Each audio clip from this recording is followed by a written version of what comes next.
Hujan turun deras malam itu, menyisakan kilau tipis di jendela gedung megah milik Kang Group, perusahaan terbesar di Seoul.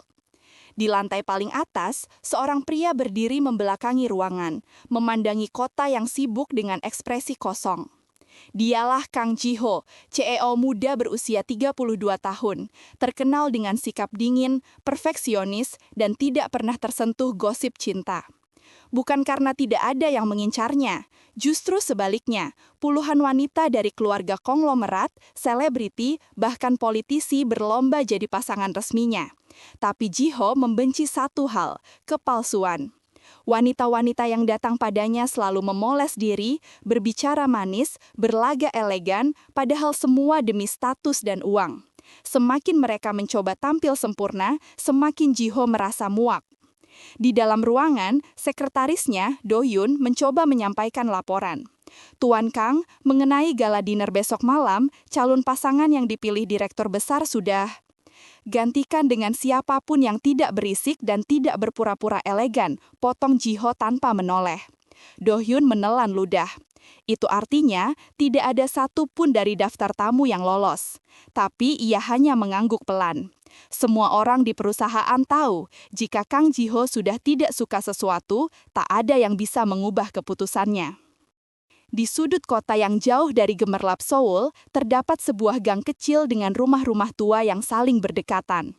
Disitulah tinggal Han Eun-ha, perempuan 27 tahun, seorang ibu tunggal yang bekerja sebagai pegawai toko roti dan kadang menjadi freelancer dekorasi kecil-kecilan. Ia membawa payung kecil berwarna pink sambil menggandeng tangan putrinya, Haru, gadis kecil berusia 6 tahun yang ceria dan polos. Oma, besok Haru ada pertunjukan sekolah, kamu pasti datang kan? Eun-ha tersenyum lembut, meski lelah menandai wajahnya. Tentu, Eun-ha akan datang lebih awal. Haru memeluk pinggang ibunya. Tak ada yang tahu, anak itu adalah satu-satunya alasan mengapa Eun-ha bertahan menghadapi dunia yang kadang terlalu keras untuk satu orang perempuan. Setibanya di rumah kecilnya, ia menyiapkan makan malam sederhana. Ia tidak tahu bahwa takdir sedang membawanya mendekati seseorang yang tidak pernah ia bayangkan. Pukul 11 malam, Ji-ho keluar dari kantor usai rapat darurat. Tubuhnya letih, namun ia menolak pulang. Ia memilih menyetir sendiri, menembus jalanan basah. Kepalanya sedikit pusing, tapi ia pikir itu hanya kelelahan. Sampai pandangannya kabur. Mobilnya menuki ke samping dan bruk, menabrak tiang kecil di dekat persimpangan kecil dekat kawasan perumahan sederhana. Ah, sial, Ji-ho memegang pelipisnya. Ia turun dari mobil dengan sempoyongan. Jalan kecil itu sepi, kecuali satu rumah yang masih menyala. Rumah Eun-ha. Di dalam rumah, Haru yang sedang belajar cantik-cantiknya tiba-tiba mendengar suara benturan. Ia berlari ke jendela. Oma, ada mobil tabrakan. Eun-ha mendekat. Ia melihat seorang pria tinggi dengan setelan mahal, basah oleh hujan, nyaris jatuh ke tanah. Tanpa pikir panjang, ia keluar membawa payung. Apakah Anda baik-baik saja? Tanyanya. Ji-ho mengangkat kepala. Untuk pertama kalinya dalam hidupnya, ia melihat seorang wanita tanpa make-up tebal, tanpa perhiasan, tanpa aura pura-pura elegan. Seorang wanita biasa, sederhana, tapi nyata. Saya pusing, Ji-ho merosot ke tanah. Eun-ha tanpa ragu memapahnya. Masuk ke dalam, Anda butuh pertolongan. Eun-ha menduduki Ji-ho. Duduk di sini. Eun-ha menuntun Ji-ho ke sofa tuanya yang sederhana. Haru datang membawa kotak P3K. Ajusi, kamu kenapa? Jatuh. Ji-ho terdiam sejenak. Ia tidak terbiasa dengan suara polos seperti itu. Saya baik-baik saja, jawabnya pelan. Eun-ha membersihkan lukanya tanpa banyak bicara. Pergerakannya lembut namun tegas, tidak dibuat-buat, tidak berusaha terlihat anggun.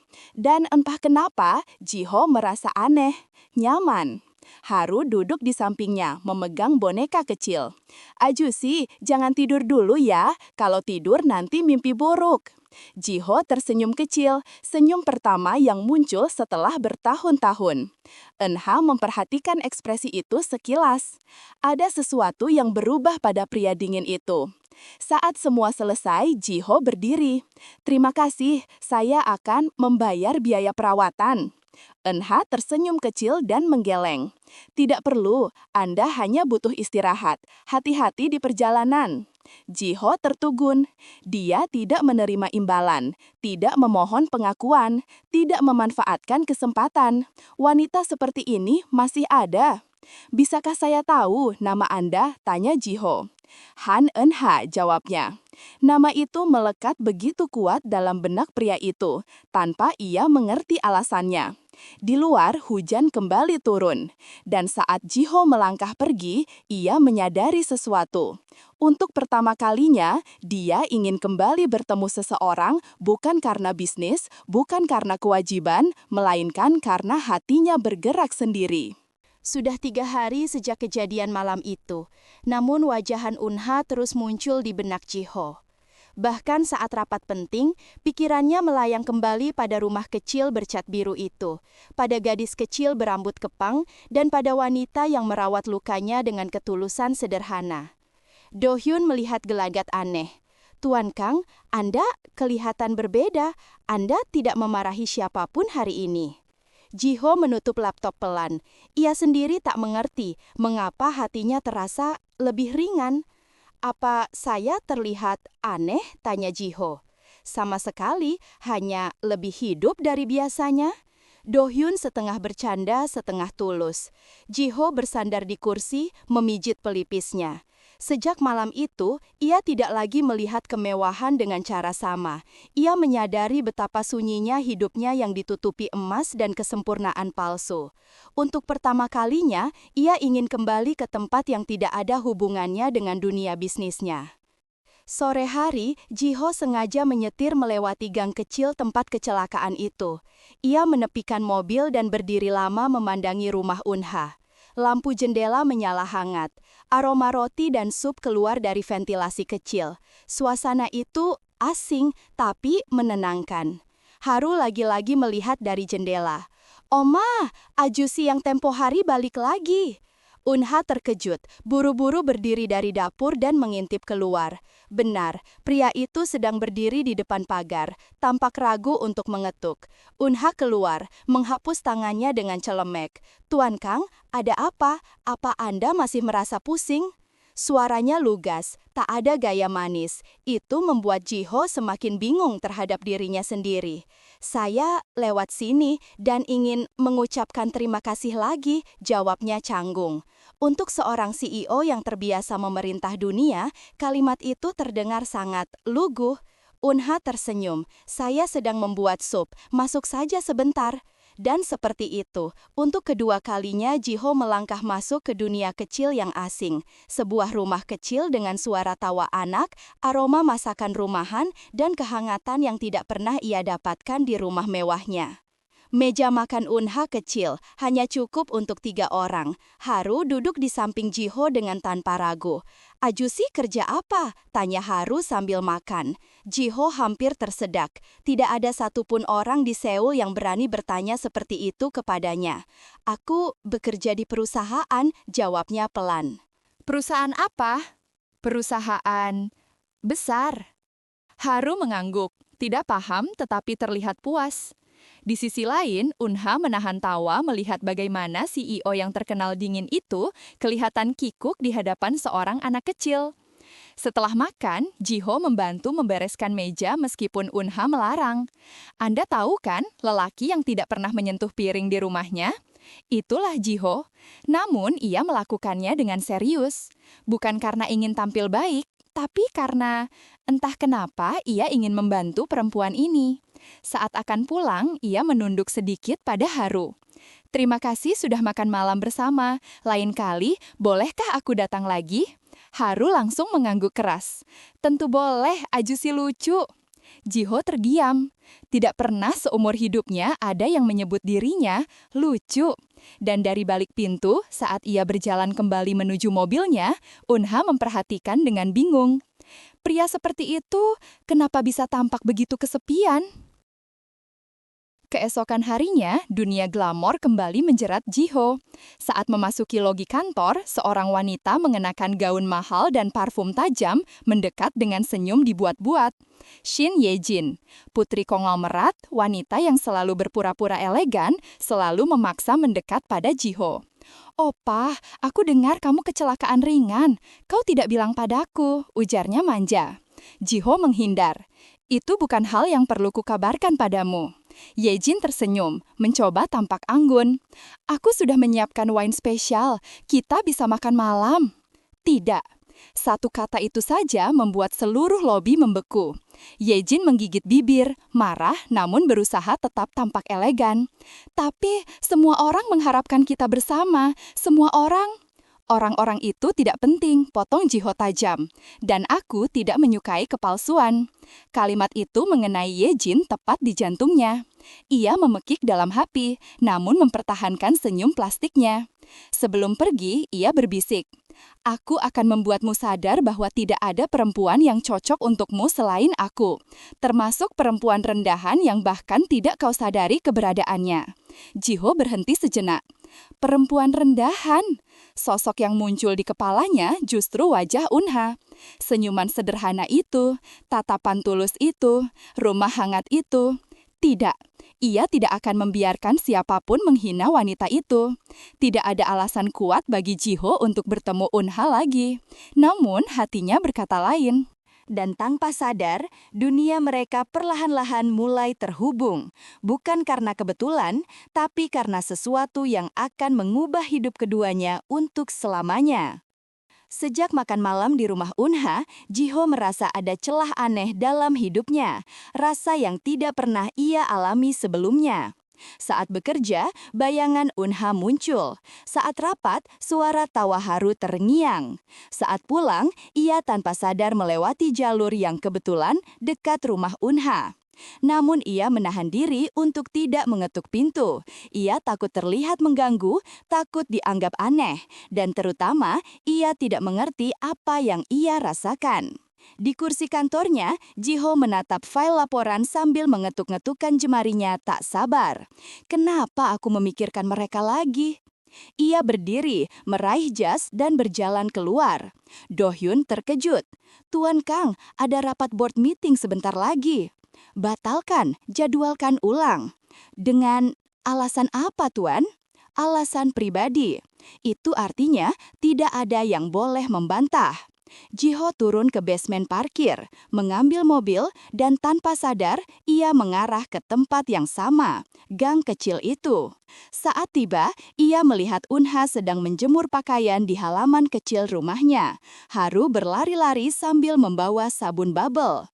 Unha menoleh dan matanya membesar saat melihat Jiho. "Oh, Anda datang lagi." Jiho merasakan jantungnya berdebar aneh, sangat tidak biasa bagi seorang CEO dingin yang biasanya tidak punya emosi. "Aku kebetulan lewat," katanya terlalu cepat. Unha tersenyum samar, tahu itu alasan yang dibuat-buat, tapi ia tidak mempermalukannya. "Kau sudah makan?" tanya Unha lembut. Jiho menggeleng pelan, sebuah kebetulan yang membuat Haru berseru. "Oma, Ajusi harus makan di sini lagi, kita punya ayam goreng rumahan." Haru menarik lengan Jiho tanpa rasa takut, seolah mereka sudah kenal lama. Jiho menatap tangan kecil itu, lembut, hangat, sesuatu yang tidak pernah ia rasakan dari siapapun. Tidak ada satupun sekretaris yang berani menyentuhnya. Tidak ada wanita yang sungguh-sungguh mendekatinya tanpa motif. Tapi anak kecil itu menariknya tanpa rasa takut. Unha melihat kedekatan itu dengan perasaan aneh di dada. Sejak kapan Haru begitu dekat dengan orang asing? Namun saat Jiho membungkuk mengikuti langkah Haru, tampak jelas ia tidak berbahaya. Lebih tepatnya, ia terlihat seperti pria yang sudah lama merindukan sebuah keluarga. Makan malam berlangsung ceria, hangat, penuh tawa, haru dan canda sederhana. Jiho tak pernah tahu makanan rumahan sesederhana sayur bening dan ayam goreng bisa seenak ini. Setelah makan, Unha mencuci piring. Jiho membantu mengeringkan piring, sesuatu yang membuatnya tampak kikuk namun manis. Saat itulah Unha bertanya tiba-tiba, "Kenapa Anda sering datang ke sini?" Pertanyaan itu membuat Jiho menegang. "Saya tidak tahu," jawabnya jujur. "Tempat ini membuat saya bernapas." Unha menatapnya lama. Tidak ada kata-kata indah, hanya kejujuran polos dari seorang pria yang biasanya bersikap seperti mesin.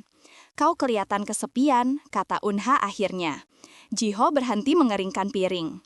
Kesepian, kata itu terasa seperti menamparnya. Ia hidup di rumah mewah, namun terasa kosong. Ia dikelilingi banyak orang, namun tidak ada satupun yang benar-benar dekat. Ia sukses, kaya, dihormati, namun hatinya kosong. Dan seorang wanita sederhana bisa melihat itu dalam sekejap. Jiho menunduk pelan. "Ya, mungkin aku memang kesepian." Unha menatapnya dengan mata hangat yang tidak menghakimi. Saat itulah Haru tiba-tiba mendekat, memeluk kaki Jiho. "Ah Jusi boleh main ke rumah kapan saja. Haru suka kalau Ah Jusi ada." Jiho membeku. Pelukan kecil itu meruntuhkan benteng yang ia bangun bertahun-tahun. Untuk pertama kalinya dalam hidupnya, ia merasa tidak sendirian. Di tengah kedekatan mereka yang tumbuh alami, Unha diam-diam menyimpan luka masa lalu yang tidak pernah ia ceritakan pada siapapun. Setelah Jiho pulang, Unha menutup pintu, berdiri diam lama sambil memegang dada. "Kang Jiho, pria itu terlalu berbeda dari duniaku." Ia takut, terlalu takut untuk membiarkan dirinya berharap. Malam itu, ketika Haru tidur, Unha membuka kotak kecil berisi foto-foto lama. Foto dirinya bersama lelaki yang dulu ia percaya, ayah biologis Haru. Lelaki yang meninggalkannya setelah mengetahui ia hamil. Ia membelai foto itu dengan tangan gemetar. "Aku tidak boleh sembarang percaya lagi." Dalam pikirannya, ia tahu Kang Jiho berasal dari dunia jauh di atasnya. Dunia yang pernah membuatnya terluka. Namun, ia juga tahu, saat berada di dekat pria itu, hidupnya terasa lebih ringan, lebih aman, jantungnya berdebar, cara yang sudah lama tidak ia rasakan. Sementara itu, di sisi lain kota, Jiho duduk di ruang tamu rumah mewahnya yang sunyi, memandangi dinding kosong, memikirkan tangan kecil Haru, tawa ceria, dan suara lembut Unha. Ia menutup wajah. "Kenapa aku ingin kembali ke sana lagi?" Dan pada saat itulah, di mata keduanya, meski tak diucapkan, hubungan mereka telah berubah. Bukan lagi antara orang asing, bukan lagi sekadar rasa terima kasih, tapi sesuatu yang jauh lebih berbahaya, lebih tulus, dan lebih sulit dihindari. Ketertarikan yang mulai tumbuh diam-diam. Rumah keluarga Ardiansyah malam itu sangat hening. Terhitung sejak Ayla menolong nenek pemulung dan memeluknya tanpa ragu, sesuatu pada diri sang nenek berubah. Tatapan mata beliau bukan lagi mata seorang perempuan tua biasa. Di kamar pribadinya, nenek itu yang sebenarnya bernama Nyonya Ratnawijaya, pemilik konglomerat terbesar di kota itu, duduk diam sambil menatap kain lusuh pemberian Ayla. Ia menggenggamnya erat. Gadis itu, ketulusannya nyata, bukan pura-pura.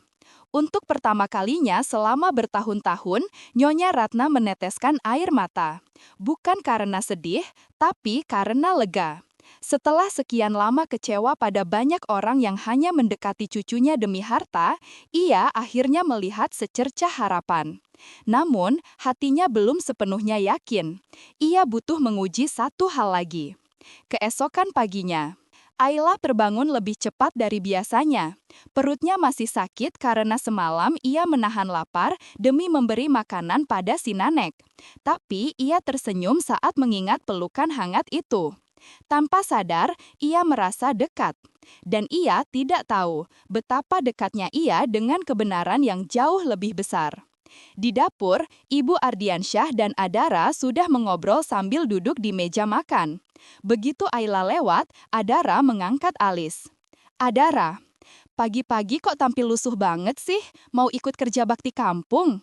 "Ibu Ardiansyah." Ayla, kamu itu calon istri cucu keluarga terhormat. Nggak bisa tampil acak-acakan begini. Ayla hanya tersenyum kecil. Maaf Bu, saya cuma... Brak! Suara pintu depan dibanting. Semua menoleh.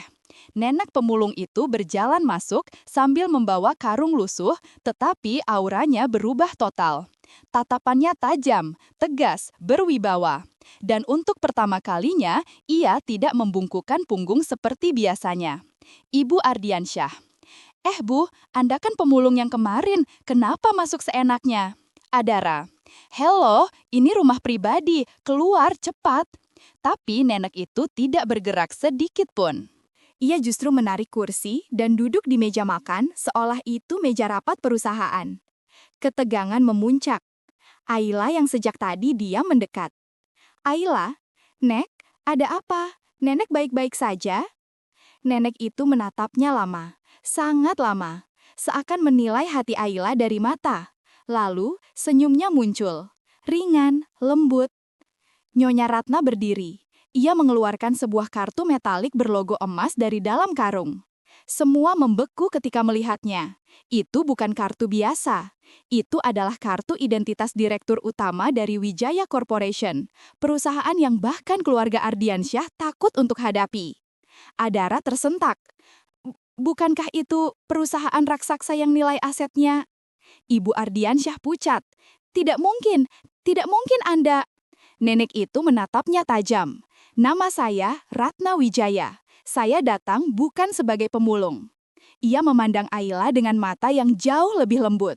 Saya datang sebagai nenek yang sedang mencari calon cucu menantu. Semua terdiam. Tidak ada suara. Tidak ada yang berani bernafas. Ayla mematung. Tubuhnya bergetar. Ia tidak pernah membayangkan bahwa wanita yang ia peluk dengan tulus semalam adalah miliarder yang sangat dihormati. Nyonya Ratna melanjutkan, selama seminggu terakhir, saya mendengar banyak hal tentang keluarga ini, tentang bagaimana kalian memperlakukan Ayla. Tatapan tajamnya berpindah ke Ibu dan Adara. Dan saya melihat semuanya sendiri. Ibu Ardiansyah menelan ludah. Adara menunduk, gemetar. Sementara Ayla hanya bisa berdiri dengan mata berkaca-kaca. Nyonya Ratna mendekati Ayla. Perlahan, ia meraih tangan Ayla, menggenggamnya erat. Nak, kamu tidak pernah tahu siapa saya, tapi kamu tetap perlakukan saya dengan hati. Ayla menahan nafas. Air matanya jatuh. Kalau kamu tidak keberatan, saya ingin kamu ikut saya hari ini. Ada sesuatu yang harus kamu lihat. Ibu Ardiansyah panik. Adara terkejut. Ibu Ardiansyah, Bu Ratna, maksud Anda mau membawa Ayla kemana? Nyonya Ratna menatapnya, ke tempat yang menentukan masa depannya. Ayla berbisik, Nenek, apa yang sebenarnya terjadi? Nenek Ratna tersenyum, kali ini lebih misterius. Kebenaran, Nak, sudah waktunya kamu tahu semuanya, termasuk siapa cucu saya sebenarnya. Ayla terloncat. Adara dan Ibu terdiam. Semua semakin rumit, semua semakin besar. Dan Ayla bahkan belum tahu bahwa cucu yang dimaksud adalah seseorang yang selama ini diam-diam memperhatikannya. Pagi itu, mobil hitam mewah berhenti di depan rumah keluarga Ardiansyah. Logo Wijaya Corporation di bagian pintu samping membuat siapapun yang melihat akan langsung menunduk hormat. Nyonya Ratna berdiri tegap. Tidak lagi menyamar. Aura miliardernya memancar jelas. Ayla masih memandangnya dengan campuran bingung, terkejut, dan takut. Nyonya Ratna, ayo nak, ini waktunya. Ayla mengangguk pelan dan masuk ke mobil bersama beliau. Sementara di belakang, Ibu Ardiansyah dan Adara hanya bisa menatap dengan wajah pucat pasi. Di dalam mobil, suasana hening, Ayla berkali-kali melirik Nenek Ratna lalu menunduk. Ayla, Nek, maaf kalau kemarin Ayla. Nyonya Ratna tersenyum kecil. Tidak ada yang lancang, kamu memperlakukan saya seperti manusia, bukan sampah. Ayla mengerjap menahan air mata. Ayla, terima kasih karena tetap ingat Ayla. Nah, justru kamu yang membuat saya ingat bahwa kebaikan masih ada. Mobil terus melaju menuju pusat kota. Namun Ayla belum tahu bahwa ia sedang dibawa ke salah satu gedung termewah di ibu kota. dari ketinggian. Namun bukan itu yang membuatnya terdiam, melainkan seorang pria yang berdiri membelakanginya dengan jas hitam elegan, rambut tertata rapi, dan postur yang tegap. Nyonya Ratna melangkah duluan. Nyonya Ratna, Arga, sudah siap? Pria itu berbalik perlahan, mata tajamnya langsung jatuh kepada Ayla. Syok, Ayla menahan napas. Dialah pria yang selama ini ia pikir hanyalah pegawai biasa di toko buku tempat ia bekerja paruh waktu. Pria pendiam yang pernah diam-diam membantunya membawa kardus buku berat, pria yang sering memesan kopi tapi selalu meninggalkan uang lebih dengan alasan buat jajan. Pria itu, Arga, ternyata cucu Nyonya Ratna. Arga tertegun. Ayla, suara Arga rendah namun terdengar jelas. Ayla membalas dengan suara gemetar. Ayla, kamu cucu Nyonya Ratna. Arga mengangguk pelan. Ia melangkah mendekati Ayla satu langkah. Hei, maaf karena aku tidak pernah jujur. Aku hanya ingin hidup normal, tidak ingin dikenal sebagai pewaris perusahaan. Ayla menelan ludah. Semua terasa terlalu cepat, terlalu besar. Nyonya Ratna memotong. Sudah cukup taktik sembunyi-sembunyinya. Sekarang waktunya terbuka. Ia melihat Ayla, lalu cucunya. Kalian berdua harus bicara, jujur, tanpa penyembunyian. Nyonya Ratna pergi ke balkon, memberi ruang. Ayla dan Arga saling diam beberapa detik sebelum akhirnya Arga menghela napas panjang. Arga berkata pelan, Ayla, aku menyukaimu sejak pertama kali lihat kamu di toko buku. Ayla terkejut. Apa? Ya, tapi aku takut kalau aku bilang siapa aku sebenarnya, kamu akan menjauh atau menganggap aku sombong. Ayla tertunduk. Aku tidak butuh orang kaya. Aku cuma ingin dibutuhkan. Arga tersenyum pahit. Justru itu yang membuat aku suka kamu. Namun, pintu lounge tiba-tiba terbuka keras. Brak! Sosok wanita muda masuk dengan wajah marah. Bergaun elegan, rambut terurai, dan aura angkuh seorang pewaris keluarga terpandang. Nadine Wijaya, sepupu Arga dari pihak ayah. Matanya langsung menajam melihat Ayla. Nadine, kamu lagi? Jadi kamu yang bikin Arga menolak lamaran keluarga Tan? Ayla terkejut. Lamaran? Arga mengerutkan kening. Nadine, jangan mulai. Namun, Nadine semakin mendekat dan menatap Ayla dari atas sampai bawah. Nadine, jadi ini dia, calon menantu nenek, seorang gadis miskin tanpa nama dan tanpa masa depan. Ayla menahan diri agar tidak menangis. Arga melangkah ke depan, melindungi Ayla dengan tubuhnya. Arga, aku tidak peduli statusnya, aku sudah bilang. Namun, Nadine memotong tajam. Nadine, kamu pikir keluarga bisnis internasional mau menerima gadis kampung seperti dia?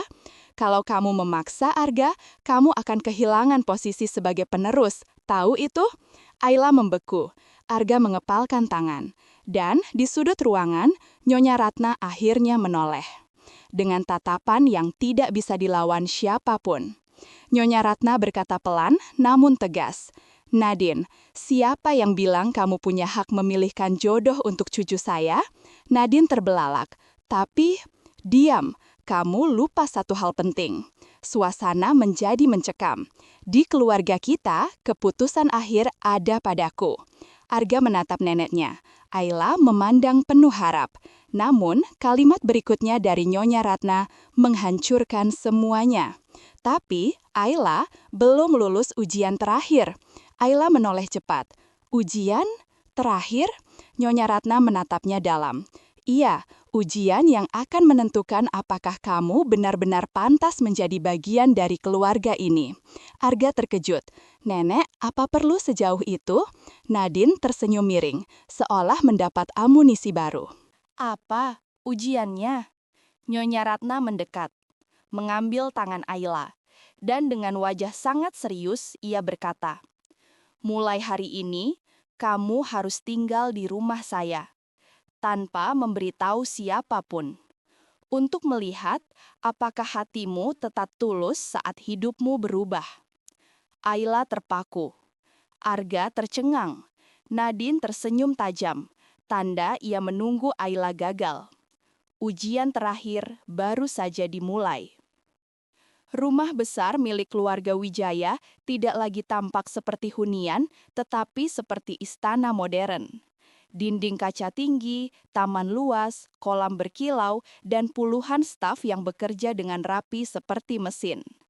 Ayla menelan ludah saat berdiri di depan gerbang yang terbuka otomatis. Ayla dalam hati, "Apa benar aku harus tinggal di sini?" Nyonya Ratna menepuk punggung tangannya. "Nyonya Ratna, jangan takut, anggap saja ini rumahmu." Tapi Ayla tahu, rumah seperti ini bukan dunianya. Ia memasuki ruang utama yang bahkan lebih besar dari seluruh rumah kontrakannya. Para staf menunduk. "Selamat datang, Nona Ayla," kata kepala pelayan, Pak Tegar dengan sopan. Ayla panik. Tidak perlu memanggil saya Nona." Pak Tegar tersenyum. "Perintah Nyonya." Ayla makin gugup. Lampu kristal menggantung di langit-langit. Beberapa pelayan muda berjejer sambil memperhatikan diam-diam. Tapi di balik senyum mereka, Ayla merasa ada beberapa tatapan yang tidak bersahabat. Di kamar baru. Kamar yang disiapkan untuk Ayla lebih besar dari ruang tamu rumah ibunya. Ada balkon pribadi, lemari besar, dan tempat tidur empuk. Namun Ayla merasa canggung. Ia duduk pelan, seolah takut merusak selimutnya. Sore hari, Arga datang. Arga muncul di depan pintu kamar. Ia mengenakan kemeja kasual, tampak lebih santai dari biasanya. "Arga, bagaimana? Sudah nyaman?" Ayla gelagapan. Kenapa kamarnya besar sekali?" Arga menahan tawa. "Itu kamar paling kecil di lantai 2. Ayla makin panik. Arga masuk, bersandar di dekat meja. "Arga, Ayla, jangan takut. Kamu tidak harus berubah hanya karena tinggal di sini." Ayla menatapnya. "Sebenarnya aku takut hanya membuatmu susah." Arga menghela napas, lalu mendekat 2 langkah. "Arga, justru kamu yang membuatku tenang." Ayla terdiam. Hawa ruangan terasa berbeda. Namun sebelum suasana makin hangat, tok, tok, tok, seseorang mengetuk pintu dengan keras. Arga menghela napas kesal. Nadine masuk tanpa izin. Pintu langsung terbuka. Nadine berdiri dengan gaun biru elegan namun ekspresi sinis. Nadine, "Oh, jadi kamu benar-benar tinggal di sini. Cepat sekali kamu naik level." Arga langsung berdiri tegak. "Arga, Nadine, jangan mulai." Namun Nadine sama sekali tidak peduli. Ia melangkah masuk, membuka lemari kamar Ayla tanpa izin. "Nadine, ini hanya pakaian lama dari gadis kampung, tidak cocok sama sekali." Ayla mengepal tangan. "Nadine, tolong jangan sentuh barang saya." Nadine menoleh tajam. "Oh, berani juga kamu bicara begitu padaku?"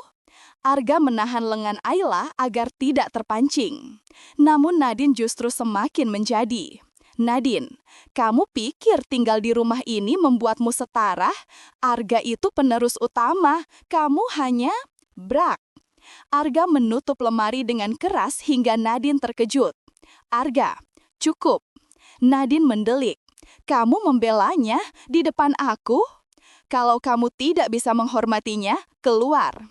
Nadine meradang, lalu melangkah pergi sambil membanting pintu. Malam hari, Nyonya Ratna menguji. Ayla diminta menemani Nyonya Ratna makan malam. Tapi yang tidak ia tahu, itu bagian dari ujian. Di meja makan panjang hanya ada 3 orang. Ayla, Nyonya Ratna, dan Arga. Piring disusun rapi, makanan mewah terhidang. Ayla memegang garpu dengan kaku. Nyonya Ratna mulai bicara. "Nyonya Ratna, Ayla, kamu tidak perlu berpura-pura elegan, cukup jadi diri sendiri." Ayla mengangguk. Namun saat hendak memotong steak, garpu terlepas dan jatuh. Ting! Suara kecil namun mematikan dalam sunyi. Ayla langsung panik. "Ayla, maafkan saya." Ibu Ratna tidak marah. Justru ia tersenyum tipis. "Bukan salahmu." Tapi dari ujung ruangan beberapa pelayan saling berbisik. Ayla merasa diremehkan. Hingga akhirnya ia salah mengambil alat makan. Ia memotong steak dengan pisau ikan. Pelayan di belakang menahan tawa. Ayla menunduk malu. Arga langsung menatap para pelayan itu dengan tatapan tajam hingga mereka diam. Namun, ujian belum selesai. Setelah makan malam, beliau memanggil Ayla ke ruang keluarga. Arga ikut namun diteriaki untuk keluar sebentar. Kini tinggal Ayla dan Nyonya Ratna. Nyonya Ratna. Ayla, hidup di keluargaku penuh tekanan. Banyak mata mengawasimu. Banyak yang menunggu kamu jatuh. Ayla terdiam. Nyonya Ratna menatapnya dalam. Apa kamu yakin bisa menghadapi ini semua? Ayla menggenggam ujung bajunya. Sejujurnya, saya tidak yakin. Nyonya Ratna terkejut. Ayla melanjutkan. Tapi saya mau mencoba, karena Arga dan karena saya ingin berubah menjadi orang yang lebih kuat. Nyonya Ratna tersenyum tipis. Jawaban yang jujur, bagus. Namun, bencana mulai terjadi. Malam itu, di dapur bawah, Nadine berdiri dengan wajah geram bersama dua pelayan muda yang juga tidak suka pada Ayla. Nadine, kita mulai permainan. Mereka mengangguk. Nadine mengeluarkan ponsel. Nadine, kita buat dia terlihat buruk di depan Nenak. Rekam setiap kesalahannya, setiap hal memalukan yang dia lakukan. Pelayan itu tersenyum licik. Akan kami sebarkan ke grup internal, Nona. Nadine mengangguk puas. Nadine, aku ingin gadis kampung itu pergi sebelum Arga semakin jatuh cinta padanya. Lampu dapur meredup, menandakan malam berbahaya akan dimulai. Ayla belum tahu bahwa ujian sebenarnya bukan hidup mewah, melainkan sabotase yang sengaja dibuat untuk menjatuhkannya. Malam turun perlahan, tapi ketenangan tidak bertahan lama. Ayla yang baru saja ganti baju dan bersiap tidur, tidak tahu bahwa di balik dinding ada 3 pasang mata yang mengawasi, Nadine dan 2 pelayan yang menjadi kaki tangannya. Mereka berdiri di lorong, bersembunyi di balik pilar. Nadine berbisik, aku mau lihat seberapa lugu gadis kampung itu sebelum dia remuk. Pelayan memegang ponsel, siap merekam. Saat Ayla pergi ke dapur kecil untuk mengambil segelas air, para pelayan sebelumnya sudah mengubah posisi rak, membuat beberapa barang mudah jatuh jika disentuh. Ayla membuka pintu kulkas. Tanpa sengaja, siku tangannya menyenggol rak kecil. Bruk, brak. 2 botol kaca jatuh dan pecah. Ayla terkejut, panik. Ayla, astaga, ini gimana? Aku bersihin dulu. Sementara Ayla berjongkok membersihkan pecahan kaca, pelayan merekam dari kejauhan. Nadine tersenyum puas. Nadine, bagus. Besok pagi semua staf akan tahu kalau dia ceroboh. Sabotase 2 merusak citra. Pagi hari, Ayla turun ke ruang makan. Para pelayan menatapnya berbeda. Ada yang menahan tawa, ada yang menggerutu. Ayla bingung, hingga ia mendengar bisikan. Katanya dia pecahkan barang-barang. Gadis kampung, ya begitu. Apa dia sengaja supaya diperhatikan Arga? Ayla terdiam, dadanya perih. Arga melihat sesuatu aneh. Arga datang dengan setelan kerja. Ia melihat Ayla pucat. Arga, kamu kenapa? Ayla menggeleng. Nggak apa-apa. Namun bersamaan dengan itu, salah satu pelayan tanpa sadar memutar video Ayla memungut pecahan kaca, volume cukup keras. Ayla terkejut.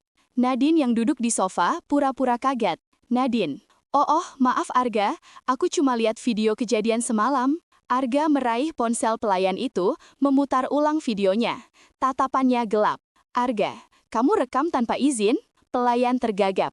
Nadine cepat memotong. Nadine, tidak apa-apa Arga, kami cuma khawatir Ayla melukai diri sendiri atau merusak barang berharga. Ayla menunduk, wajahnya panas menahan malu. Arga memandang Ayla, sangat lembut. Arga, kamu tidak salah, ada yang mengatur ini. Nadine membulatkan mata. Arga, jangan asal tuduh. Arga melirik dingin. Kalau bukan kamu, siapa lagi? Nadine gemetar menahan amarah. Saat Arga pergi, serangan kedua datang. Arga harus berangkat rapat. Sebelum pergi, ia menepuk kepala Ayla lembut. Arga, aku akan pulang cepat, jangan pikir macam-macam. Ayla tersenyum lemah.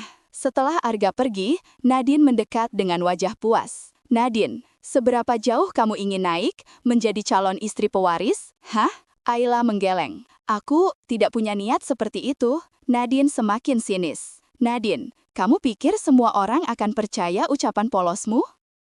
Sabotase 3, jebakan di ruang tamu. Siang itu, Ayla disuruh Nyonya Ratna untuk membantu menyusun bunga di ruang tamu. Tapi saat Ayla menyentuh vas kaca besar, ia tidak tahu penyanggahnya sudah dilonggarkan oleh seseorang. Dek, vas besar tergelincir. Ayla menahan, tapi terlalu berat. Bruak, pecah. Suara menggelegar. Semua pelayan berdatangan. Nadine datang paling cepat, pura-pura kadet. Nadine, Ayla, kamu lagi? Ayla gemetar, panik. Ayla, aku tidak sengaja, penyanggahnya goyang. Para pelayan langsung berbisik keras. Ini kedua kalinya, benar-benar ceroboh. Kalau bukan karena dekat Arga, sudah diusir. Air mata Ayla mengumpul. Nyonya Ratna muncul. Ia menatap Ayla, tatapan yang sulit dibaca. Nyonya Ratna, Ayla, kamu baik-baik saja? Ayla mengangguk pelan, meski suaranya pecah. Saya minta maaf, namun Nadine cepat memotong. Nadine, Nenek, ini bukan kesalahan kecil lagi. Ayla sudah merusak 2 barang dalam 2 hari. Ayla mengepalkan tangan. Dadanya sakit. Nyonya Ratna menghela napas. Nyonya Ratna, baik, mulai hari ini kamu akan bekerja bersama pelayan lain agar terbiasa dengan aturan rumah ini. Semua terdiam. Arti kalimat itu jelas. Ayla turun derajat. Dari tamu menjadi pekerja. Nadine tersenyum penuh kemenangan. Pelayan lain menahan tawa sinis. Ayla menunduk. Namun, Ayla berkata lirih. Ayla, baik Nek, saya akan melakukannya. Nyonya Ratna mengangguk puas. Namun, ada ketegangan kecil di matanya. Sesuatu yang tidak bisa Ayla baca. Badai besar. Arga pulang dan marah besar. Ketika Arga pulang, ia menemukan Ayla sedang mengepel lantai sendirian. Air mata menetes tanpa suara. Arga, Ayla, kamu ngapain? Ayla kaget. Nenek bilang aku harus belajar, jadi aku... Arga memegang bahunya. Arga, ini bukan belajar, ini penghinaan. Ayla terdiam. Arga bangkit, wajahnya merah oleh amarah yang ditahan. Arga, aku bicara dengan nenek sekarang. Ayla memegang tangannya cepat. Arga, jangan, aku tidak apa-apa. Arga berhenti. Napasnya berat. Ia menatap Ayla lama, sangat lama. Arga, pelan. Kenapa kamu terus sabar, bahkan saat mereka menyakitimu? Ayla tersenyum lemah. Karena aku tidak mau kamu bertengkar dengan keluargamu gara-gara aku. Arga memejamkan mata, frustrasi. Lalu ia memeluk Ayla tiba-tiba. Arga, aku nggak mau kamu terluka, sedikit pun. Ayla membelalakkan mata. Hati keduanya berdetak kacau. Namun, dari ujung lorong, ada seseorang merekam mereka diam-diam. Nadine, dengan senyum licik. Nadine, akhirnya bukti yang bisa menghancurkan kalian berdua. Ia menutup ponsel dan berjalan pergi. Badai besar baru saja dimulai.